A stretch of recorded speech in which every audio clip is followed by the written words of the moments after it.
Welcome to our U.S. briefing show. Today, we're diving into Taiwan's bold move to hold a massive recall vote this Saturday, aiming to unseat 24 opposition lawmakers accused of being pro-communist and too cozy with Beijing. This political showdown comes amid rising tensions with China and a legislature deadlocked since the 2024 elections. Both China and the U.S. are watching closely, as the outcome could reshape Taiwan's political landscape and its response to Chinese military threats. Stay tuned as this story unfolds. Next up, a serious safety pause in the U.S. Air Force. Following the tragic death of an airman at Wyoming's F. Warren Base, the Air Force has temporarily stopped using the Sig Sauer M18 pistol. They're conducting safety inspections and investigating the incident, which is part of ongoing lawsuits about unintentional discharges. Sig Sauer is cooperating, but the pause affects thousands of personnel, highlighting safety concerns with military gear. We'll keep an eye on how this develops. Finally, a glimmer of cooperation between the EU and China. They've agreed on a new plan to ease rare earth export restrictions, aiming to stabilize supply chains and foster trust. This comes during tense times over trade and geopolitics, especially with China's support for Russia. While the agreement is a small step, it shows both sides are trying to work through their differences. Remember, these complex relations are shaping the future of global trade and diplomacy. Please continue to stay tuned for more details. Deutsche Welle reports on Taiwan's historic recall vote, a bold move driven by grassroots anti-communist sentiments aiming to oust 20% of opposition Kuomintang, KMT, lawmakers accused of being pro-China. The vote, targeting 24 KMT legislators and one TPP mayor, reflects Taiwan's deepening political divide amid escalating tensions with China, which has increased military drills around the island and pressures the Democratic Progressive Party, DPP. The movement is framed as a fight to protect Taiwan's democracy from pro-Beijing influences, with critics arguing that the polarization hampers effective governance and leaves Taiwan vulnerable to China's military threats. The Chinese government, labeling the DPP as a dictatorship and President Lai as a dangerous separatist, has responded with accusations of political manipulation and has cut off dialogue with Taipei, further complicating the island's security landscape. Associated Press details the U.S. Air Force's decision to temporarily halt the use of the M18 pistol following the tragic death of an airman at F. Warren Air Force Base in Wyoming. This pause, initiated by the Global Strike Command, involves comprehensive inspections of all M18 handguns amid ongoing lawsuits alleging unintentional discharges linked to the Sig Sauer-made weapon. The incident remains under investigation, with Sig Sauer defending the safety of its products despite multiple lawsuits claiming negligence and design flaws, especially concerning the P320 series, which includes the M18. The controversy is compounded by legal battles across various states, with plaintiffs alleging that the external safety features are inadequate and that the company's marketing and manufacturing practices are flawed, raising concerns about firearm safety and accountability within the military and law enforcement communities. The Associated Press also reports on RNC Chairman Michael Whatley's planned bid for a North Carolina Senate seat in 2026, endorsed by Donald Trump.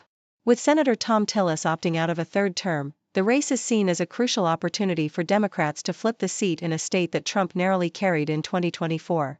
Whatley's candidacy is bolstered by his extensive fundraising network and loyalty to Trump, positioning him as a formidable Republican contender. Meanwhile, Democrats are eyeing former Governor Roy Cooper as a potential opponent, though his decision remains unconfirmed. The race promises to be fiercely contested, with the political landscape in North Carolina set for a contentious showdown that could significantly influence control of the Senate in the upcoming midterms.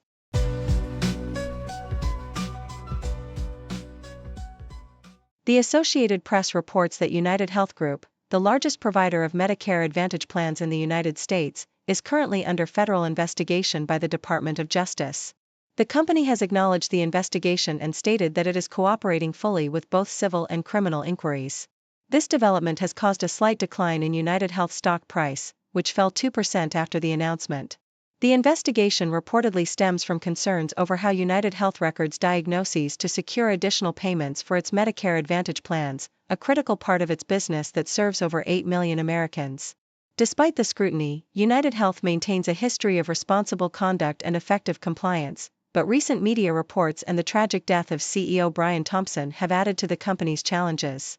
In Beijing, the European Union and China have reached a significant agreement to establish a new export supply mechanism aimed at easing tensions over Beijing's recent export controls on rare earth elements. During a summit celebrating 50 years of diplomatic ties, EU President Ursula von der Leyen emphasized the importance of this upgraded support system, designed to swiftly address any bottlenecks or delays in critical raw material supplies. This pragmatic step reflects both sides' desire to stabilize their trade relationship amid ongoing disagreements, including China's licensing requirements for rare earth exports in response to U.S. tariffs. While progress was made on technical issues and climate cooperation, the summit also highlighted deep geopolitical tensions, especially regarding China's close ties with Russia and the EU's concerns about trade imbalances and market access, revealing a complex landscape of cooperation and rivalry. Meanwhile, South China Morning Post highlights China's unexpected strategic advantage in the ongoing U.S.-China economic conflict. Since the start of Trump's administration, China has faced numerous restrictions and tariffs, yet it has managed to turn the tide in its favor by resisting concessions and even benefiting from the U.S.'s aggressive stance. The recent victory in the first round of economic war, characterized by China's ability to keep trade channels open and secure vital supplies like rare earths, has shifted the global geopolitical climate. However, this triumph comes with risks, as the U.S. prepares for a more intense second round, seeking to rally allies and impose new restrictions. China's resilience has exposed vulnerabilities in the U.S.-led global order, but it also risks awakening a more aggressive American stance that could threaten China's economic stability and strategic ambitions. The evolving dynamics suggest that the economic war is far from over, with both powers poised for further conflict and realignment on the world stage.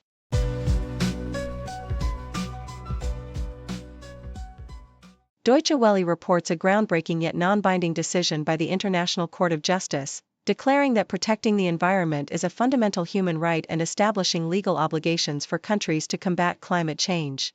This ruling signifies a historic shift, as it explicitly states that nations have a duty not only to reduce their greenhouse gas emissions but also to ensure the rights of vulnerable populations, including future generations and climate migrants.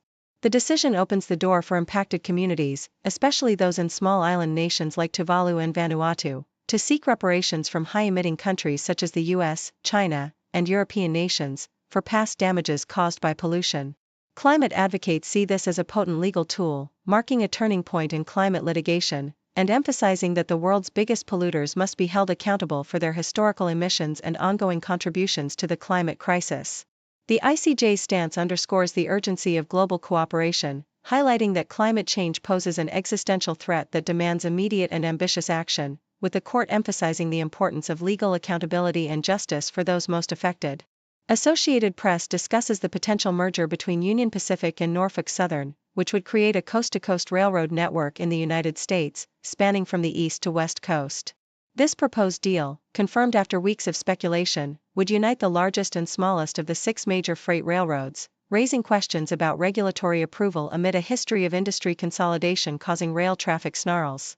Past mergers, such as Canadian Pacific's acquisition of Kansas City Southern, were approved under strict conditions aimed at boosting competition and facilitating North American trade, especially with Mexico. However, critics worry that further consolidation could reduce competition, increase prices, and hinder service quality. Despite these concerns, Union Pacific reported strong financial results for the second quarter, with profits surpassing expectations and revenue climbing modestly.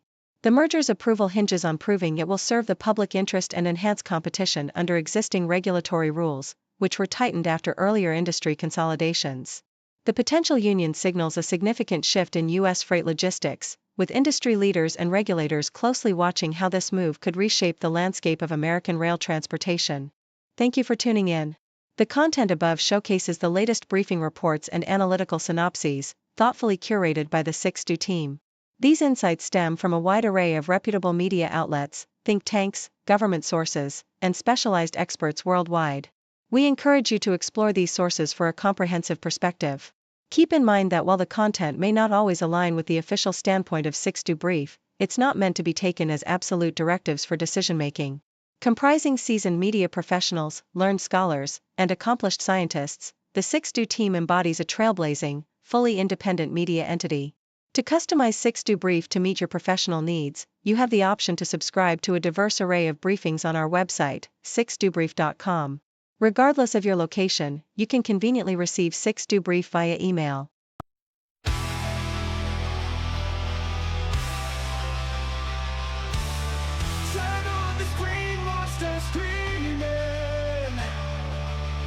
Empty smiles, their words misleading. Power games mountain dark